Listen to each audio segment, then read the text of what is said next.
Good morning, Hope Zvara here, and I get the awesome experience this morning to actually practice with you in my backyard.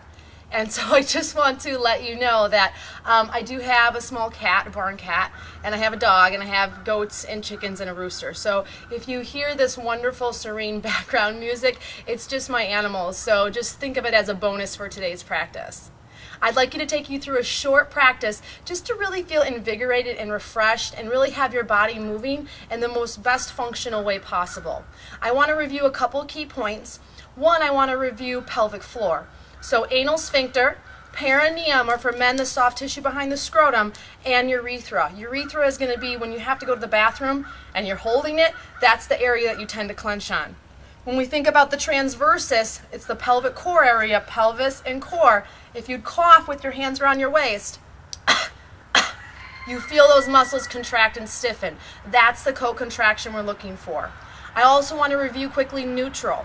That means that pubis bone and hip bones are neutral with whatever wall you're facing. If I turn sideways and I'm someone that has lordosis, this is not going to be neutral. Just because my body goes there doesn't mean it belongs there. So tip that guy right back into place. Focus on the rib cage and shoulders. Focus on the chin being level with the earth. I like to look at movement, not just in yoga, but really all movement as, is it helping me or hurting me? So if what you're doing is moving you closer towards wellness and balance, awesome. But if it's not, let's maybe revisit those moves and think about if they're really helping me after all. All right, let's begin. We'll start down on our abdomen.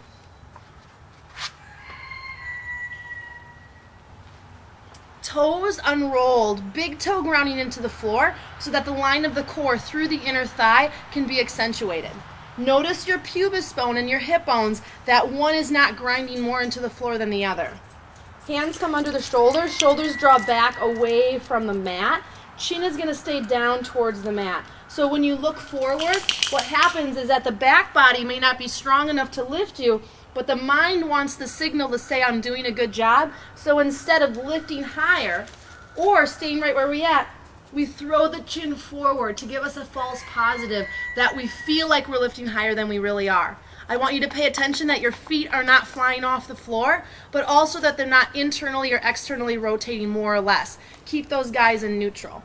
A little trick for the thighs, if you have larger thigh muscles, roll your toes under, shake out your thighs, and then lay them down again so that the femur bones lay more parallel with each other. All right, eye line towards the mat, pelvic neutral, rib cage is relaxed, back body open, neck is long. So again, back of the neck. Inhale, exhale. Now inhale, hold, lift the arms a little bit higher, and exhale back down slow. So arms are either at cactus or in by the shoulders. Inhale, exhale. Inhale, lift the arms a little bit higher, and exhale down slow. Inhale, exhale. Inhale, lift the arms a little bit higher. Watch not to lift through the elbows or pull backwards. Exhale, lower down slow. Now I'm going to pause here for a second. You can continue or you can just listen. I want you to pay attention if you're one side dominant through your erectors and your back muscles.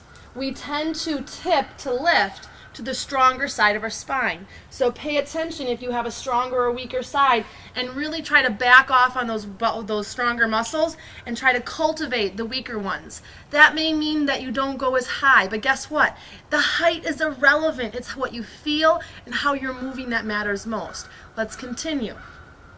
Eye line towards the floor. If I'm in cactus arms, my elbow is in line with my shoulder. Palms face down, or I'm going to hover back in by my shoulder line. Inhale, prepare. I'm breathing into the rib cage, anchoring through the feet and the pelvis. Exhale. Inhale, lift a little bit higher. Exhale, down slow. Inhale. Exhale. Inhale, lift the arms a little bit higher. And exhale, down slow. Watch the back of the neck. Inhale. Exhale.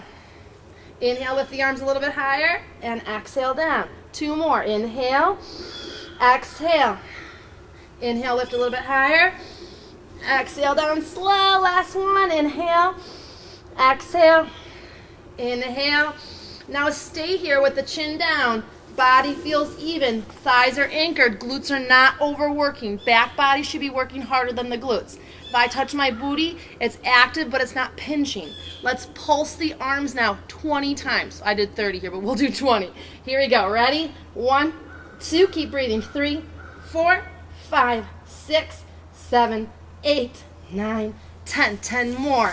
8, 7, 6, 5, 4, 3, 2, and 1.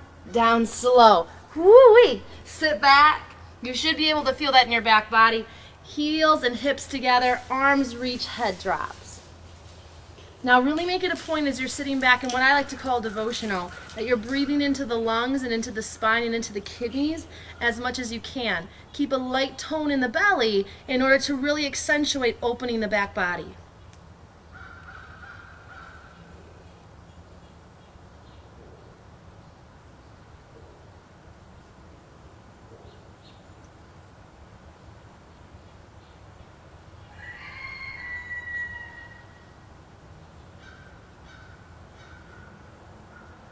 Nice. Inhale, come up to tabletop. Great work. All right, hands and knees. Let's just kind of work those back muscles out a little bit now that we've really worked them hard. On the inhalation, I call this the uncat cow.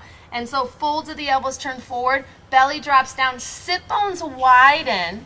As the abdomen drops, sternum pulls forward. So Gary Krafskow works with this quite extensively. I'm going to take it one step further and really incorporate the core. So shoulders pull back, sternum pulls out, toes roll under. Watch not to lose your neck here. And then as you exhale, I want you to lead with the pelvic core, like you're pulling a string or a bungee cord and trying to hook that to your sternum. So exhaling, pelvic core engages, belly hollows, lean towards your heels to broaden your back muscles, chin towards the chest. Fold to the elbows, turn forward, inhale. And exhale, lead with the pelvic core, lean towards the heels. Now notice how I bend my elbows a little bit.